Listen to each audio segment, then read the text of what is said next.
கர்த்தருடைய பரிசுத்த நாமத்திற்கு மகிமை உண்டாவதாக. இந்த 8ஆம் மாதத்தினுடைய முதல் உபவாச கூடுகையிலே தேவன் நம்மை கொண்டு வந்து சுகத்தோடும் பலத்தோடும் பாதுகாத்திருக்கிறார். அது தேவனுடைய கிருபையாக இருக்கிறது. எந்த தகுதி இல்லாத நம்மை தெரிந்து கொண்டு ஒவ்வொரு நாள் அவர் வார்த்தைகளை தந்து அவருடைய வல்லமையை தந்து நம்மை திடப்படுத்தி கொண்டே வந்திருக்கிறார். இந்த 6 மாதங்கள் எத்தனையோ தடுமாற்றங்கள், சூழ்நிலைகள், போராட்டங்கள், நிந்தைகள், அவமானங்கள் இவையெல்லாவற்றையும் நாம் சந்தித்திருக்கிறோம். ஆனால் அவை எல்லாவற்றையும் மேற்கொள்வதற்கு நம் தேவன் நம் பட்சத்தில் இருந்திருக்கிறார். அதனாலே தான் நாம் இங்கே நின்று கொண்டு நாம் அவரை மகிமைப்படுத்தி கொண்டிருக்கிறோம். எத்தனையோ பேர்கள் இன்று கூட மரித்து போய் மண்ணுக்குள்ளே புதைந்து போயிருக்கிறார்கள். நாம் அப்படி இல்லாதபடி தேவ சமூகத்தில் அவரை உயர்த்துவது என்பது நமக்கு கிடைத்திருக்கிறதான ஒரு பாக்கியகரமான நேரம். இந்த உபவாச கூடுகையிலே நம்முடைய தியானத்திற்காக 1 சாமுவேல் 16ஆம் அதிகாரத்தினுடைய 18ஆம் வசனத்தை ஒரு விசை கூட வாசிக்க கேட்போம். அப்பொழுது அந்த வேலைக்காரில் ஒருவன் பிரதியுத்தரமாக, இதோ பெத்லெகேமனாகிய ஈசாயின் குமாரன் ஒருவனை கண்டிருக்கிறேன். அவன் வாசிப்பதில் தேறினவன், அவன் பராக்கிரமசாலி, அவன் யுத்த வீரன், அவன் காரிய சமர்த்தன், சௌந்தரியம் உள்ளவன், கர்த்தர் அவனோடு கூட இருக்கிறார். இந்த மாதத்திலே இந்த முதல் உபவாச கூடுகையிலே தேவன் தம்முடைய ஜனத்தோடு கூட இருக்கும்படியாக விரும்பி வாக்கு பண்ணுகிறார். நம்மோடு இந்த உலகத்திலே எத்தனையோ ஜனங்கள் கூட இருக்கலாம், எத்தனையோ பேர்கள் நம்பி நாம் இருக்கிறோம். அவர் எல்லாரும் நம்முடைய முடிவு மட்டும் நம்மோடு கூட வர முடியாது.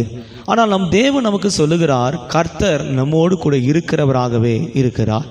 நம்முடைய தேவன் நம் பட்சத்தில் இருக்கிறவராக இருக்க வேண்டும் என்பதை மறுபடியுமாக ஒவ்வொரு முறை நமக்கு நினைப்பூட்டுகிறார். நாம் இந்த வாசிக்கப்பட்ட பகுதி நாம் ஏற்கனவே பல முறை தியானித்ததான ஒரு பகுதி. இஸ்ரவேலின் மேல் முதல் ராஜாவாகிய சவுலை கர்த்தர் அபிஷேகம் பண்ணி அவனை ராஜாவாக ஏற்படுத்தின பின்பு அவன் கர்த்தரை விட்டும் கர்த்தருக்கு கீழ்ப்படியாதது நிமித்தம் கர்த்தர் அவனை தள்ளி போட்டார். அவனை விட்டு கர்த்தர் தூர போனார். இன்னைக்கு நம்முடைய வாழ்க்கையில், அநேகருடைய வாழ்க்கையில் தேவன் அந்த ஜனங்களை விட்டு தூர போகிறதுக்கு காரணங்கள் நிறைய இருக்கிறது. உலகத்தில் இருக்கிற ஜனத்தோட ஆண்டவர் இல்லை, ஆனால் ரட்சிக்கப்பட்ட ஜனங்கள், அபிஷேகம் பண்ணப்பட்ட ஜனங்கள், கர்த்தராலே தெரிந்து கொள்ளப்பட்ட ஜனங்கள் என்று சொல்லப்படுகிற ஒவ்வொருவரோடும் கர்த்தர் கூடவே இருக்க விரும்புகிறார். ஆனால் நாம் அநேக காரியங்கள் தவறுகிறதுனாலே தேவன் நம்மை விட்டு தூரம் போகிறார். சவுல் அபிஷேகம் பண்ணப்பட்டவன், வல்லமை உள்ளவன், ஆனால் தேவன் அவனை விட்டு விலகி அவன் மேல் பொல்லாததான ஒரு ஆவியை அனுப்பினார். இன்னைக்கு இந்த 7 மாதங்களில் அநேக குடும்பங்கள் இந்த வல்லமையினாலே தாக்கப்பட்டுகிறது. கர்த்தர் ஆரம்ப கட்டத்தில் கூட இருக்கிறார், கர்த்தர் ரட்சிப்புக்கு நேரத்தில் கூட இருந்தார். ஆனால் சந்தர்ப்பங்கள், சூழ்நிலைகள் வரும்போது நம்மை விட்டு தேவன் தூர போகிறது போல் இருக்கிறது. தேவன் நம்மை விட்டு தூர போகிறதுக்கு அநேக காரியங்களை குறித்து வேதம் நமக்கு சொல்லுகிறது. ஒரு சில காரியங்களை நாம் அதில் சிந்திக்கலாம். இந்த சவுலை விட்டு ஏன் கர்த்தர் தூர போனார்? ஏன் தேவன் அவனை விட்டு தூர போகிறதுக்கு அவன் செய்த தவறு என்ன? நீங்கள் வேதத்தை வாசிக்கும் போது 1 சாமுவேல் 15ஆம் அதிகாரத்தில் வாசிக்கும் போது 9ஆம் வசனத்தில் இப்படி வாசிக்கிறோம். சவுலும் ஜனங்களும் ஆகாகையும் ஆடு மாடுகள் முதல் தரமானவைகளையும் 2ஆம் தரமானவைகளையும் ஆட்டுக்குட்டிகளையும் நலமான எல்லாவற்றையும் அழித்து போட மனதில்லாமல் தப்புவித்து அற்பமானவைகளையும் உதாவாதவைகளுமான சகல வஸ்துக்களை முற்றிலும் அழித்து போட்டார்கள். அங்கே நாம் வாசிக்கும்போது அவன் தேவனுக்கு விரோதமாக தேவன் பேச்சை கேட்காமல் கீழ்ப்படியாமல் கொள்ளையின் மேல் பறந்தான் என்று 19ஆம் வசனத்திலே வாசிக்கிறோம். கர்த்தரு பார்வைக்கு பொல்லாப்பானதை செய்தான். ஒரு கர்த்தருடைய பிள்ளைகளை விட்டு தேவன் எப்போது நீங்குகிறார்? அபிஷேகம் பண்ணப்பட்டவர்களை விட்டு தேவன் எப்போது விலகி செல்கிறார்? ரட்சிக்கப்பட்டவனை விட்டு தேவன் எப்போது விலகி செல்கிறார்? இந்த கேள்விகள் நம்மோடு கூட அனுதினமும் போராடி கொண்டு இருக்கிறது. தேவன் என்னோடு கூட இல்லையா? தேவன் ஏன் என்னை கைவிட்டார்? தேவன் ஏன் என்னை இந்த பாவத்தில், இந்த போராட்டத்தில் விட்டு இருக்கிறார் என்ற கேள்வி இந்த 8ஆம் மாதத்தில் ஒருவேளை நம்முடைய மனதில் இருக்கலாம். தேவன் ஒரு மனிதனை விட்டு விடுகிறதுக்கு பல காரணங்கள் வேதத்திலே வாசிக்கிறோம். அதிலே இங்கே சொல்லப்பட்டிருக்கிறது, அவன் தேவனுடைய பார்வைக்கு பொல்லாப்பானதை செய்து தேவனுடைய சத்தத்திற்கு கீழ்ப்படியாமல் போனான். அமலேக்கு ஜனத்தை மேல் கர்த்தர் யுத்தம் செய்ய சொல்லி அதில் இருக்கிற யாவற்றையும் கர்த்தர் சங்கரிக்க சொன்னார். ஆனால் அவனும் கர்த்தருடைய சத்தத்தை கீழ்ப்படிவதற்கு பதிலாக அங்கே இருக்கிற பொருட்களின் மேலே, அங்கே இருக்கிற ஜனத்தின் மேலே, அங்கே இருக்கிற அதிகப்படியான ஆசீர்வாதங்கள் மேலே தன் கண்களை வைத்தான். அநேக நேரங்களில் நாம் விழுகையின் காரணம் நம்முடைய கண்கள் தவறான காரியங்களை பார்க்கிறது, அல்லது இன்னும் சொல்ல போனால் உலக ஆசீர்வாதங்களை பார்த்து கர்த்தருடைய சத்தத்தை கீழ்ப்படியாமல் போகிறோம். நம்ம சோதம் குமாராவை பற்றி வாசிக்கிறோம். ஆண்டு சொல்கிறார், நான் தேசத்தை அழிக்க போகிறேன், சோதம் குமாரா விட்டு ஓடிப்போன்னு சொல்லி முழு குடும்பத்தையும் கர்த்தர் எச்சரிக்கிறார். லோத்து தன் மனைவியோடும் பிள்ளைகளோடும் வந்து கொண்டிருக்கிறான். ஆனால் மனைவிக்கு கண்கள் மறுபடியும் தான் விட்டு வந்ததான அந்த அந்த ஆசீர்வாதங்களை, அந்த குடும்பத்தை, அந்த வீட்டை அதையே நினைக்கிறான். இன்னைக்கு தேவன் அநேகரை ரட்சித்து மீட்டு கொண்டு வந்த கூட மறுபடியும் தாங்கள் ஜெயிக்க வேண்டிய பாவங்கள், தாங்கள் மேற்கொள்ள வேண்டியதான ஆசீர்வாதங்கள், தாங்கள் மேற்கொள்ள வேண்டியதான உலகத்தின் வல்லமைகள், தாங்கள் மேற்கொள்ள வேண்டியதான உலகத்தின் ஆசீர்வாதங்களை அவர்களால் விட முடியவில்லை. அதை பிடிக்கணும். ஆண்டவர் சொல்றாரு, இந்த பாவத்தை செய்யாத, இந்த உலகத்தின் வல்லமைகளோடு இணைந்து போகாத. ஆனால் நாம் என்ன செய்கிறோம்? இல்லை, அப்படி இணைஞ்சாதான் அது ஆசீர்வாதம், அப்படி இணைஞ்சு அவங்களோட சேர்ந்துட்டா நம்ம உயர்ந்து இருப்போம் அப்படின்னு நினைச்சோம். சவுல் கூட இந்த ஆசீர்வாதங்களை கொள்ளையிட்டா தான் ராஜ்ய பாரம் இன்னும் உயர்த்தப்படும், தான் ராஜ்யத்தில் இன்னும் ஆசீர்வாதமாக இருப்போம் தவறான ஒரு நினைப்பை வச்சு தான் கர்த்தருடைய பார்வைக்கு பொல்லாப்பானதை செய்து ஆடுகளை மாடுகளை கொள்ளையிட்டு கொண்டு வந்தான். இன்றைக்கி நாம் கூட விழுகைக்கு காரணமே நாம் தேவன் சொல்லாதவைகள் மேல் நம் கண்களை வைப்பது. அவங்க வீடு வாங்கிட்டாங்க, நான் வீடு இன்னும் வாங்கலை, அப்போ நான் பாவம் செய்து எப்படியாவது வீட்டை வாங்கிடணும். அவங்க இடம் வாங்கிட்டாங்க, அவங்க நல்ல திருமணம் ஆயிடுச்சு, அவங்க நகை நட்டுகளாக சேர்த்துட்டாங்க, என்னால் சேர்க்க முடியல, அதனால் அவங்கள போல் நானும் பாவம் செஞ்சு நகையை சேர்க்க போகிறேன், பணத்தை சேர்க்க போகிறேன். கீழ்ப்படியாத ஆவி. கர்த்தர் சொல்கிறார் ஒரு காரியத்தை, பரிசுத்தமாயிரு, சங்கரி, யுத்தம் பண்ணுன்னு சொல்கிறார். ஆனால் அவங்களால சங்கரிக்க முடியல, அதை ஜெயிக்க முடியல, அதோடு ஒத்து போகணும்னு நினைக்கிறாங்க. இப்படி ஒத்து போகிறவர்கள், கீழ்ப்படியாதவர்கள், கர்த்தருடைய பார்வைக்கு பொல்லாப்பானதை செய்கிறவர்களை கர்த்தர் விட்டு விலகி போகிறவராக இருக்கிறார்.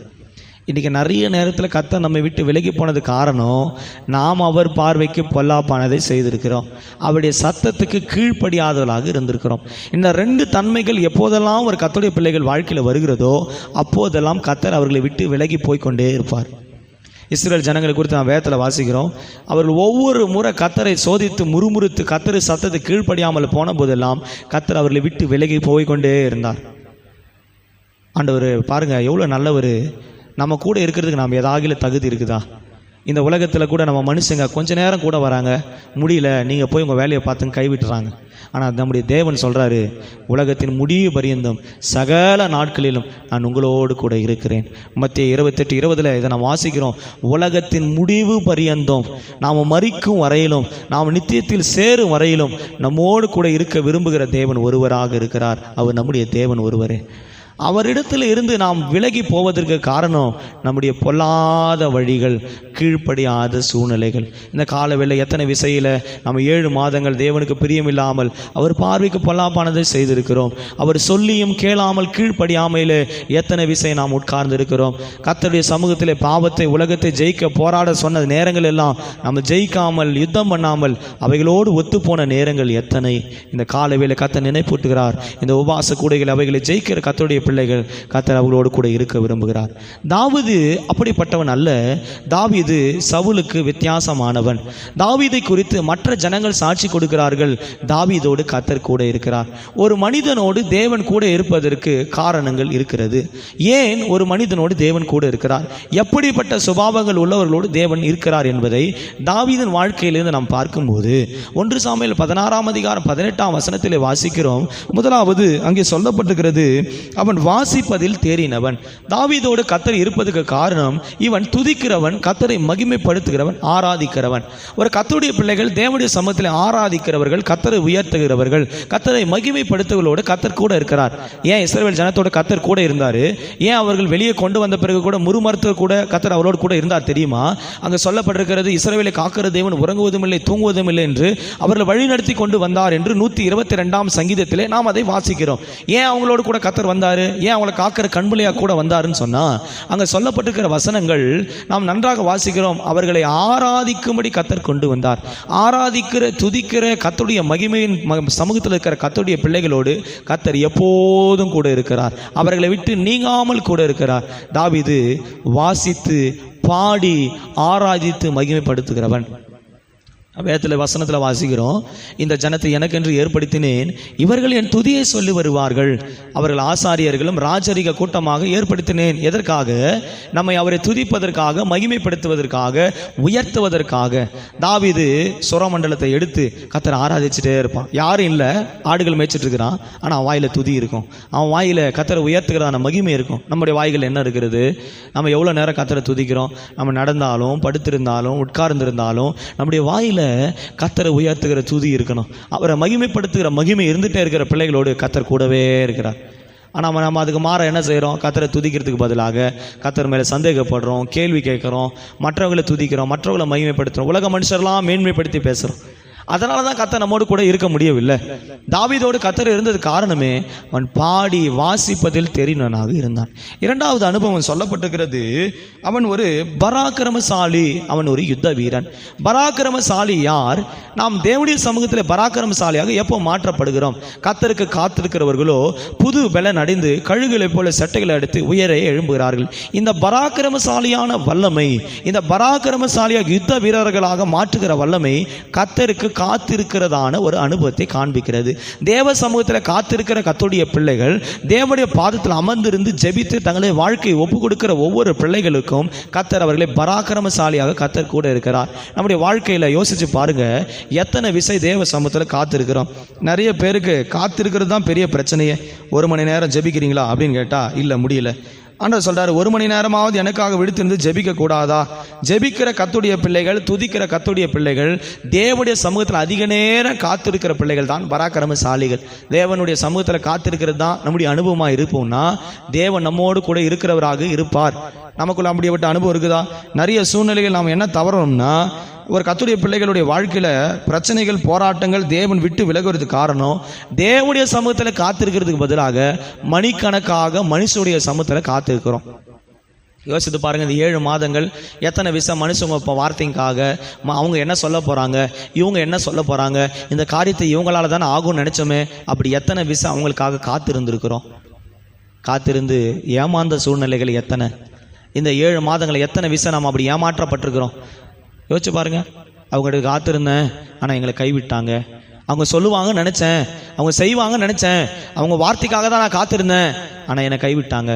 ஆனால் பராக்கிரமசாலியாக கர்த்தர் சொல்கிறாரு, வேதத்தை நம்ம வாசிக்கும் போது நியாயாதிபதிகள் 6ஆம் அதிகாரத்தில் 12ஆம் வசனத்தில் வாசிக்கும் போது கர்த்தருடைய தூதனானவர் அவனுக்கு தரிசனமாகி, பராக்கிரமசாலியே கர்த்தர் உன்னோடு கூட இருக்கிறார் என்று கிதியோனுக்கு சொல்லப்பட்டது.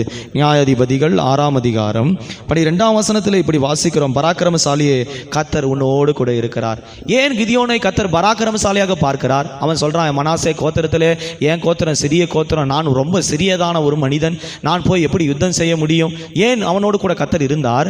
அவன் கர்த்தருடைய சமூகத்தில் காத்திருக்கிறான். ஆண்டவரே, நீங்க சொல்றீங்க இந்த யுத்தத்தை பண்ண சொல்லி, சத்துருக்கள் மேல மேற்கொள்ளும்படியாக சொல்றீங்க, எனக்கு யுத்தம் செய்ய எனக்கு பலன் இல்லை, என் கோத்திரத்தை நான் சிறியவனா இருக்கிறேன், நான் எப்படி போய் யுத்தம் பண்ண முடியும், நான் எப்படி போய் ஜெயிக்க முடியும், நான் எப்படி போய் இந்த காரியத்தை மாற்ற முடியும் என்று சொல்லிக்கொண்டு தேவனுடைய பாதத்திலே தன்னை முற்றிலுமாக அர்ப்பணித்து தேவனுடைய சமூகத்திலே அவன் மீதியானருக்கு விரோதமாக போராடுவதற்கு கர்த்தருடைய சமூகத்தில் அமர்ந்திருந்து கர்த்தருடைய வார்த்தையை கேட்கிறான். இன்னைக்கு 7 மாதங்கள் நாம் ஜெயிக்காமல் போய் விழுந்து கிடக்கிறது காரணம், கர்த்தருடைய சமூகத்தில் விழுந்து கிடந்து காத்திருந்து நம்முடைய பராக்கிரமசாலத்தை, நம்முடைய பலத்தை பெற்றுக்கொள்ளாமல் இருக்கிறோம். தாவீதாக இருக்கிறோமானால், கர்த்தர் நம்மோடு கூட இருக்க வேண்டுமானால் பராக்கிரமசாலியாக தேவனுடைய பாதத்தில் காத்திருக்க வேண்டும். கிதியோன் யுத்தத்துக்கு போகும் முன்பாக ஆண்டவரை கேட்கிறான், ஆண்டவரே, இந்த மீதியானை ரட்சிக்க நான் என்ன செய்ய வேண்டும்? இந்த மீதியானின் கூட்டத்தை அழிப்பதற்கு நான் என்ன செய்ய வேண்டும்? சொல்லுங்க ஆண்டவரே. ஆண்டவர் சொல்றாரு, அவன் தரிசனத்தை கேட்கிறான், இந்த தோளின் மேல மட்டும் பனி இருக்கணும், பூமி எல்லாம் காஞ்சிருக்கணும். இன்னொரு விஷயம் சொல்றான், இல்ல பூமி எல்லாம் காஞ்சிருக்கணும், இந்த தோல் மட்டும் நனைஞ்சிருக்கணும். இப்படி அவன் தரிசனத்தோடு வெளிப்படுத்தலோடு காத்திருந்து தேவன் கூட வருகிறார் என்ற உத்தரவாதத்தோடு வாழ்க்கை நடத்துகிறான். இன்னைக்கு நாம் கர்த்தர் நம்மோடு கூட இராமல் இருக்கிற காரணம், காத்திருந்து தேவனே என் கூட வாருங்க ஆண்டவரே, இந்த காரியத்தை நீங்க செய்யுங்க ஆண்டவரே, காத்திருக்காமல் காரியங்கள் எடுப்பதனால தான் கர்த்தர் நம்மோடு கூட வராமல் இருக்கிறார். இன்னொன்று காரியம் தாவீதுடைய அனுபவத்தில் வாசிக்கும் போது, அவன் ஒரு யுத்த வீரன் என்று சொல்லப்பட்டிருக்கிறது. இன்னைக்கு நம்முடைய வாழ்க்கையில் நாம் எத்தனை யுத்தங்களை செய்கிறோம்? பிசாசுக்கு எதிர்த்து நம்மால் யுத்தம் பண்ண முடிகிறதா? பிசாசுக்கு போராட்டத்திலே நிற்க முடிகிறதா? யுத்தத்திலே நம்மால் சத்துருக்களை ஜெயிக்க முடிகிறதா? யுத்தத்தில் நாம் கோழைகளாக நிற்கிறோமா, அல்லது பிசாசை நாம் எதிர்த்து நின்று போராடுகிறதுக்கு பலன் இருக்கிறதா? பிசாசு இடத்துல யுத்தம் பண்ணாமல் கோழையாக விழுந்து கிடக்கிற ஒரு கர்த்தருடைய பிள்ளைகளை கொண்டு கர்த்தர் ஒன்றையும் செய்ய முடியாது. நாம் யுத்தம் செய்கிறவர்களாக இருக்க வேண்டும். தாவீது அபிஷேகம் பண்ணப்பட்டவன், வாழ்நாளெல்லாம் யுத்தங்களை சகித்தான். ஆனால் ஒரு யுத்தத்தில் கூட தாவீது தோற்று போகவே இல்லை. ஏன் தெரியுமா? கர்த்தர் அவனோடு கூட இருந்தார். கர்த்தருக்காக யுத்தம் செய்கிறவர்களோடு கர்த்தர் எப்போதும் கூட இருக்கிறார். நம்ம தனிப்பட்ட வாழ்க்கைக்காக யுத்தம் செய்யும்போது கர்த்தர் கூட இருக்க மாட்டார். தேவனுடைய சமூகத்தில் கர்த்தருக்காக யுத்தம் செய்கிற தாவீதாக அபிஷேகம் பண்ணப்பட்ட கர்த்தருடைய பிள்ளைகளாக மாறும்போது நீங்கள் எடுக்கிற ஒவ்வொரு காரியத்திலும் கர்த்தரே உங்களுக்காக யுத்தம் செய்வார். உங்கள் கண்கள் அதை பார்க்க முடியும். ஆமாம், நாம் போய் என்ன நினைக்கிறோம், கர்த்தாவே இந்த காரியங்களை எப்படி செய்கிறது, இந்த காரியத்தை நான் என்ன செய்து முடிக்கிறது, எப்படி இதை ஜெயிக்கலாம், நாம் நினைக்கிறோம், போராடுறோம், கண்ணீர் வடிக்கிறோம். இதை என்னால் சகிக்க முடியலை, இதால் இந்த காரியத்தை என்னால் ஜெயிக்க முடியலை, கர்த்தாவே எப்படி ஆகிலும் உதவி செய்யும், எப்படி ஆகிலும் என் வாழ்க்கையில் ஒரு நன்மையை செஞ்சு கொடுங்க ஆண்டவரே. இப்படி நம்முடைய வாழ்க்கையில் நம்ம போராட்டங்களை சந்தித்து கொண்டு நம்மளால் யுத்தம் செய்ய முடியாத ஒரு சூழ்நிலை அமர்ந்திருக்கிறோம். ஆனால் கர்த்தர் சொல்கிறார் பாருங்க, இந்த யுத்தங்களை நம்ம எப்படி ஜெயிக்கலாம். 2 நாளாகமம் 20ஆம் அதிகாரத்தில் வாசிக்கும் போது 15ஆம் வசனத்தில் வாசிக்கிறோம், நீங்கள் அந்த ஏராளமான கூட்டத்திற்கு பயப்படாமலும் கலங்காமலும் இருங்கள் என்று கர்த்தர் உங்களுக்கு சொல்லுகிறார். இந்த யுத்தம் உங்களுடையது அல்ல, யுத்தம் கர்த்தருடையது. இன்னைக்கு அநேக விதமான போராட்டங்கள் நம்மை சூழ்ந்து கொண்டிருக்கிறது. சேயீர் மலை தேசத்தார், அம்மோன் புத்திரர், மோவா புத்திரர், இந்த 3 அணிகளும் கர்த்தருடைய பிள்ளைகளுக்கு விரோதமாக எழும்புகிறதை 2 நாளாகமும் 20ஆம் அதிகாரம் வாசிக்கிறோம். 15, 16 வசனங்களை வாசிக்கும் போது இந்த வசனங்கள் சொல்லப்பட்டிருக்கிறது.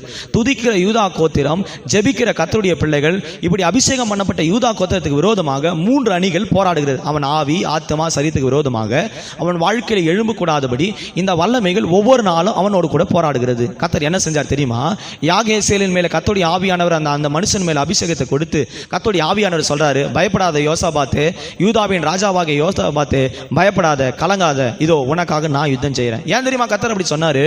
அவங்க கர்த்தருடைய சமூகத்தில் அழுது உபவாசித்து, தேவரீர் எங்களுக்காக யுத்தம் செய்யும், தேவரீர் இந்த சத்துருக்களை இஷ்டத்துக்கு ஒப்புக்கூடாதுன்னு சொல்லி போராடின போது கர்த்தர் சொல்றாரு, யுத்தம் உங்களுடையதல்ல, யுத்தம் என்னுடையது, நான் உங்களுக்காக யுத்தம் செய்வேன். சங்கீதத்தில் வாசிக்கிறோம், வசனம் சொல்லுது, மேற்கிலும் கிழக்கிலும் வனாந்திர திசையிலும் இருந்து ஜெயம் வராது, ஜெயம் கர்த்தரிடத்திலிருந்து வரும். அப்ப நம்ம யுத்தங்களை கர்த்தர் செய்யும்படியாக கர்த்தரிடத்தில் ஒப்பு கொடுக்கும் போது கர்த்தர் நம்மோடு கூட இருந்து யுத்தம் செய்கிறார். உலகத்தில் இருக்கிறவனில் நம்மில் இருக்கிறவர் பெரியவர் என்பதை நாம் உணர்ந்து கொள்ளும் போது கர்த்தர் யுத்தங்களை செய்கிறாக இருக்கிறார். அப்ப நம்ம யுத்த வீரர்களாக மாறணும். சத்துருக்களை ஜெயிக்கிறதற்கு, உலகத்தை ஜெயிக்கிறதற்கு, கர்த்தர் நம்மோடு கூட இருந்து யுத்தம் செய்வதற்கு தேவனுடைய சமூகத்தில் யுத்த வீரர்களாக போராடி பெற்றுக்கொள்ள வேண்டும். யோசாபாத்தை போல உபவாசித்து ஜெபித்து தேவனுடைய சமூகத்தில் அழுது புலம்பி துதித்து ஸ்தோத்திரம் பண்ணி வெற்றியை பெற்றுக்கொள்ள வேண்டும். யோசாபாத்தை செஞ்சது சேயீர் மலைக்காக, அம்மோனுக்காக, மோவாப்புக்காக அவன் செஞ்சது எல்லாமே துதி தான். அந்த 20ஆம் அதிகாரத்தில் படிக்கும்போது அவங்க துதிச்சாங்க. கர்த்தர் அந்த சத்துருக்குள்ளே அவர்களுக்குள்ளே வெட்டுண்டு மடியும்படியாக செய்தார் என்று நவேதத்தில் வாசிக்கிறோம். 20ஆம் அதிகாரம் 22வது வசனத்தில் வாசிக்கும் போது அவங்க பாடி இப்படி துதி செய்த போது, துதித்து கொண்டே இருந்த போது அந்த சத்துருக்களுக்குள்ளே வெட்டுண்டு மடியும்படி கர்த்தர் செய்தார்.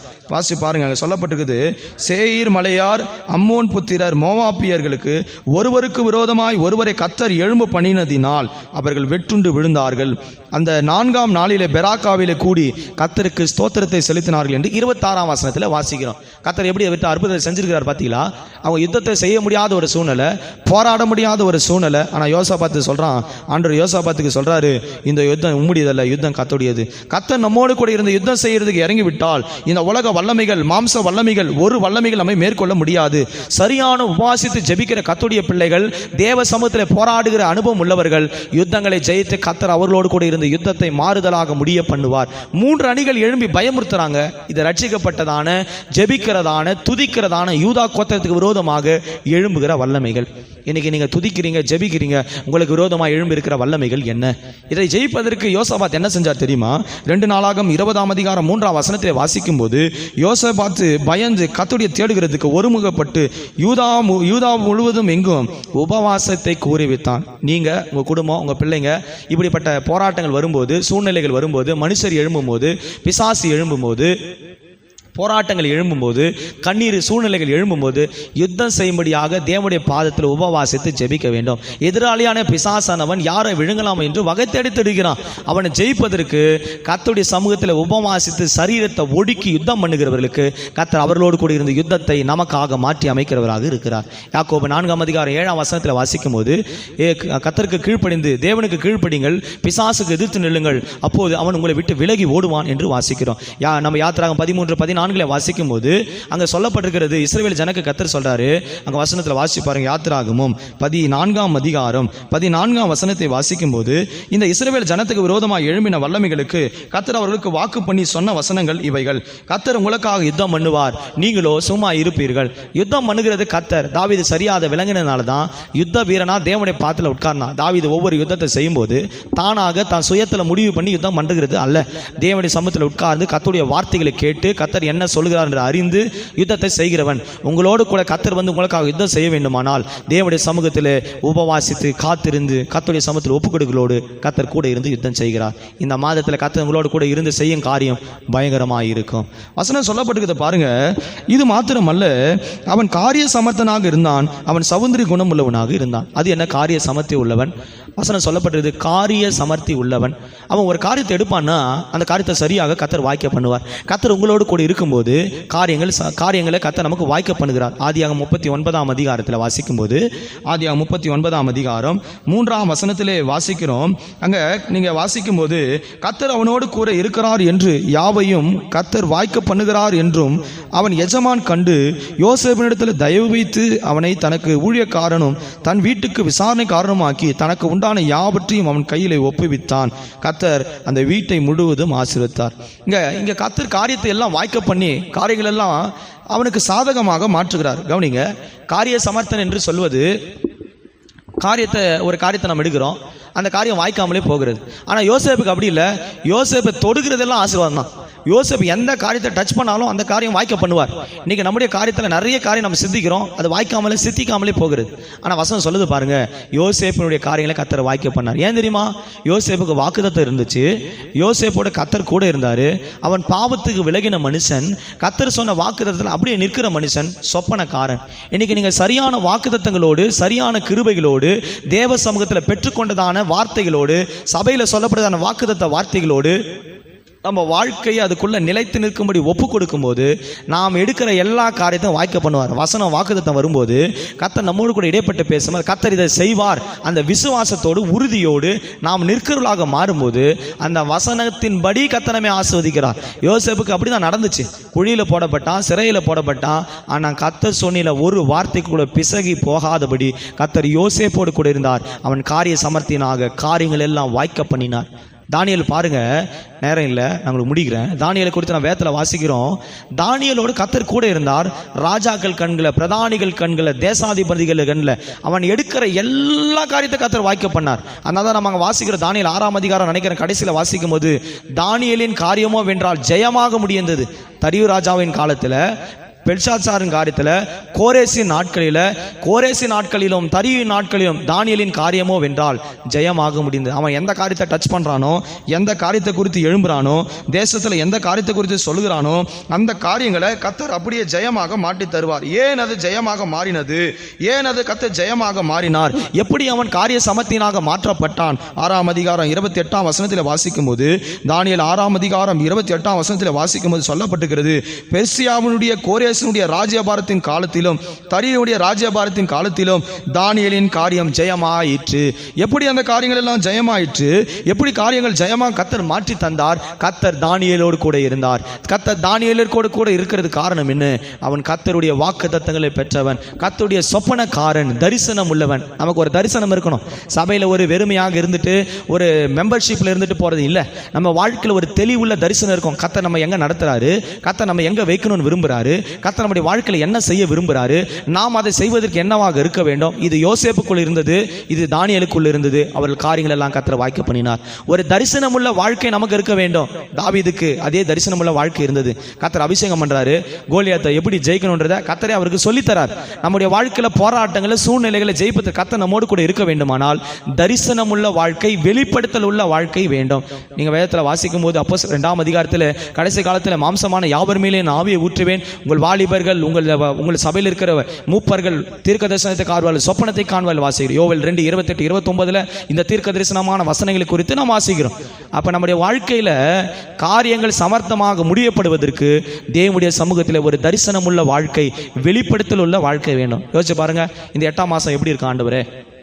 நான் என்ன காரியத்தை சந்திக்க போகிறேன், இந்த காரியத்தை நான் எப்படி சரியாக முடிக்கிறது, இந்த பிள்ளைகளுடைய காரியங்களை எப்படி சரியாக முடிக்கிறது, இந்த ஃபீஸ் கட்டுறதுக்கு, இந்த குடும்பத்தை சந்திக்கிறதுக்கு, இந்த மாதத்தினுடைய பண தேவைகள், அன்றாட வாழ்க்கையின் தேவைகள் எல்லாம் சந்திப்பதற்கு, இந்த காரியத்தை செய்வதற்கு நான் என்ன செய்ய வேண்டும்? எனக்கு ஒரு வெளிப்படுத்தல் தாரும், ஒரு தரிசனத்தை தாரும், ஒரு நடத்திப்பை தாரும். இஸ்ரவேல் ஜனங்க ஒவ்வொரு அடி முன்ன வைக்கும் போதெல்லாம் கர்த்தருடைய வார்த்தை கேட்டு தான் முன்ன வைப்பாங்க. இன்னைக்கு யோர்தானை கடக்க போகிற ஆண்டு சொல்ல, நீ யோர்தானை கடந்து போங்க, எரிகோவை கடந்து போங்க, எரிகோவுக்கு இப்படி ஜெயிக்கணும், யோர்தானை இப்படி இப்படி தாண்டணும், செங்கடலை இப்படி கடக்கணும், மாறாவை இப்படி மாற்றணும்.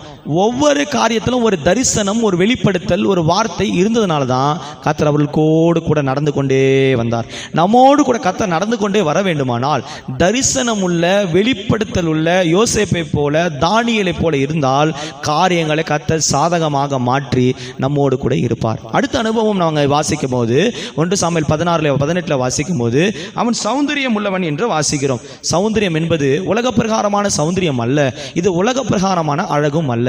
தாவீது கர்த்தருடைய சௌந்தரியத்தினால் நிரப்பப்பட்டவன். மோசே சீனாய் மலையில் இறங்கின போது மோசேவின் முகம் கர்த்தருடைய முகத்தை போல, சூரியனை போல, அருணோதயத்தை போல பிரகாசித்தது. கர்த்தர் ஒரு மகனோடு கூட இருக்க வேண்டுமானால், கர்த்தர் ஒரு சபையோடு கூட இருக்க வேண்டுமானால், ரட்சிக்கப்பட்ட கர்த்தருடைய பிள்ளைகளோடு நித்தமும் நடத்தி மகா வறட்சியான காலங்களில் எலும்புகளை நிறமுள்ளதாக்கி பாதைகளை சபையாக்க வேண்டுமானால் அந்த கர்த்தருடைய பிள்ளைகள் முகங்கள் கர்த்தரை போன்றதாக மாற வேண்டும். நம்முடைய சுபாவங்களை மாற்றணும், நம்முடைய எண்ணங்களை மாற்றணும், நம்முடைய நடக்கைகளை மாற்றணும். நம்மை காண்கிறவர்கள் நம்மை அல்ல, நமக்குள்ள இருக்கிற கர்த்தரை வெளிப்படுத்துகிறவராக இருக்க வேண்டும். மோசே கர்த்தருடைய வீட்டில் உண்மை உள்ளவன். மோசே கர்த்தருடைய பார்வையில் ஒரு அருமையான மனுஷன். யோசிச்சு பாருங்க, இன்னைக்கு நாம எப்படி இருக்கிறோம்? நம்ம சௌந்தரிய குணமுள்ளவர்களா இருக்கிறோமா? நம்ம ஒரு சாந்த குணமுள்ளவர்களா இருக்கிறோமா? தேவன் நம்மோடு இருப்பதற்கு நாம் என்ன செஞ்சிருக்கிறோம்? ஏன் கர்த்தர் மோசேவோடு கூட இருந்தா தெரியுமா? யோசுவா 1-5 சொல்லப்பட்டிருக்குது, நான் மோசேவோடு இருந்தது போல உன்னோடு கூட இருப்பேன். அதுக்கு அர்த்தம் மோசேவோடு இருந்திருக்கிறார் ஆண்டவர். மோசே போகும் இடமெல்லாம் கர்த்தர் கூட இருந்தாரு, அவன் விட்டு விலகாமல் வழி நடத்தினாரு. கர்த்தர் அவனை பேசி பேசி பேசி நடத்தினார். ஏதோ அவரை மோசே பாதியில கைவிடல.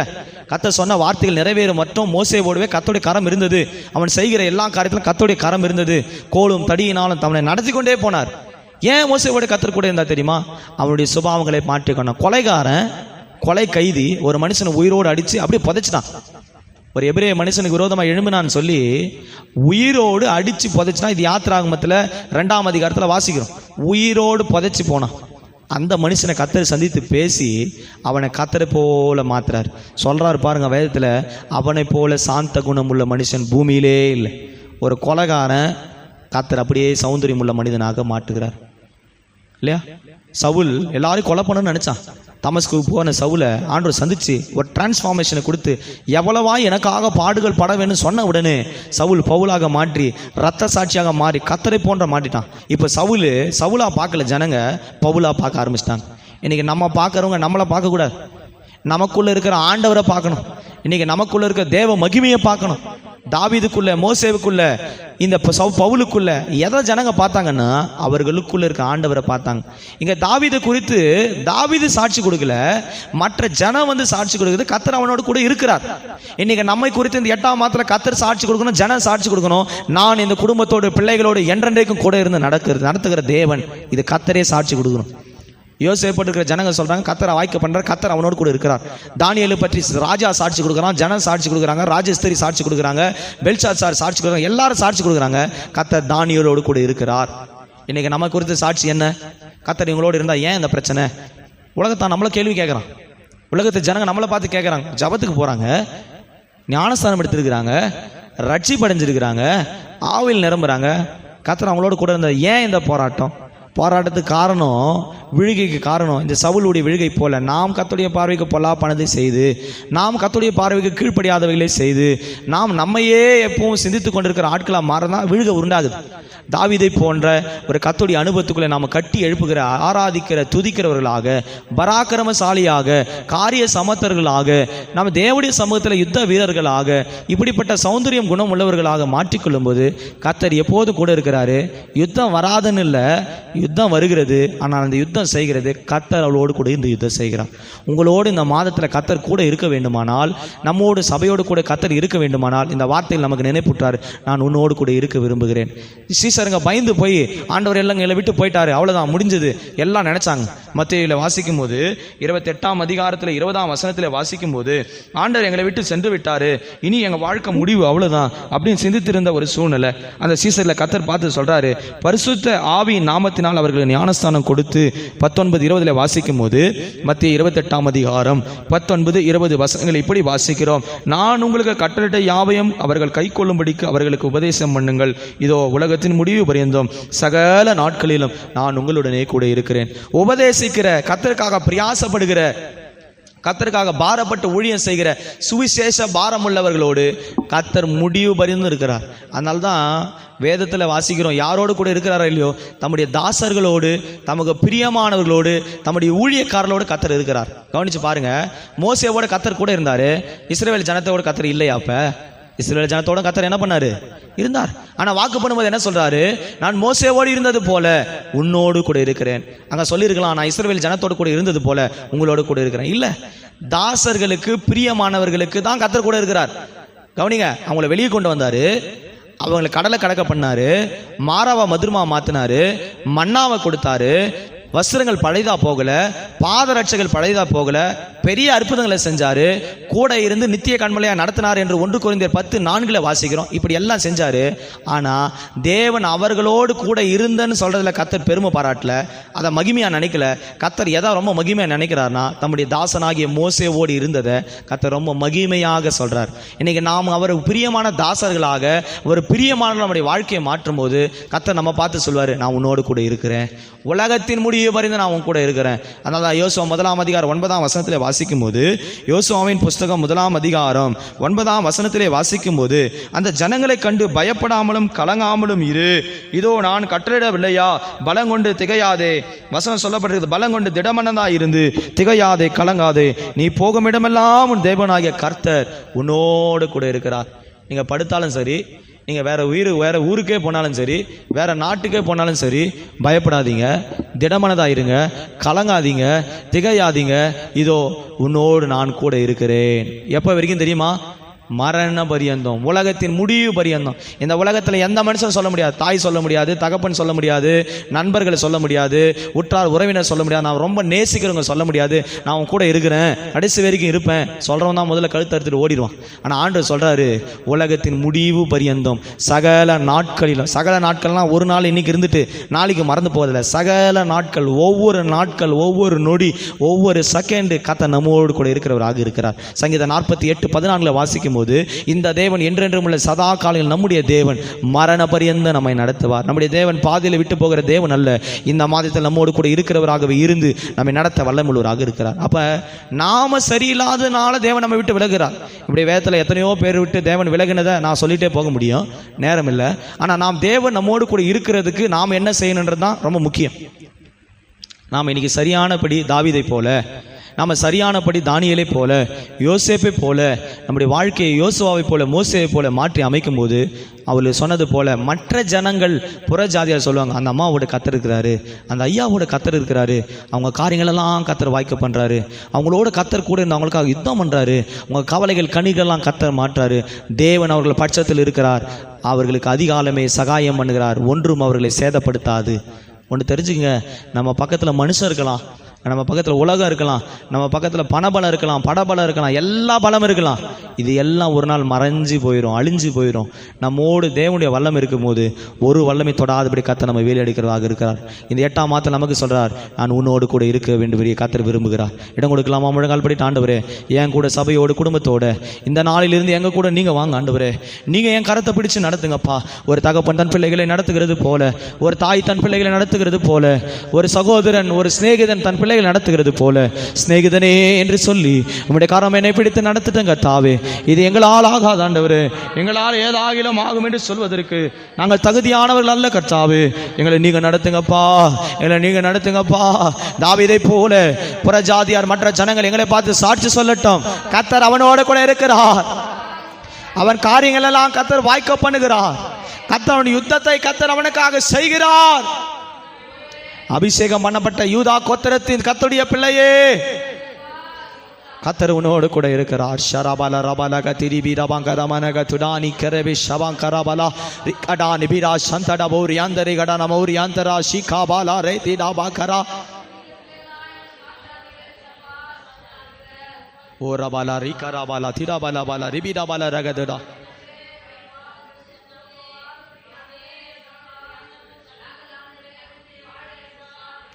ஹல்லேலூயா, ஹல்லேலூயா, ஹல்லேலூயா, ஆமென். இயேசப்பா சொல்லுங்க, என் பிள்ளைங்களோடு, என் குடும்பத்தோடு, என் வேலையோடு, என் படுக்கையோடு, என் நடக்கையோடு, என் வாழ்க்கையில் இருக்கிற ஒவ்வொரு நடையிலும் நீர் எங்களோடு கூட வாங்கப்பா, நீங்க நடத்துங்க ஆண்டவரே.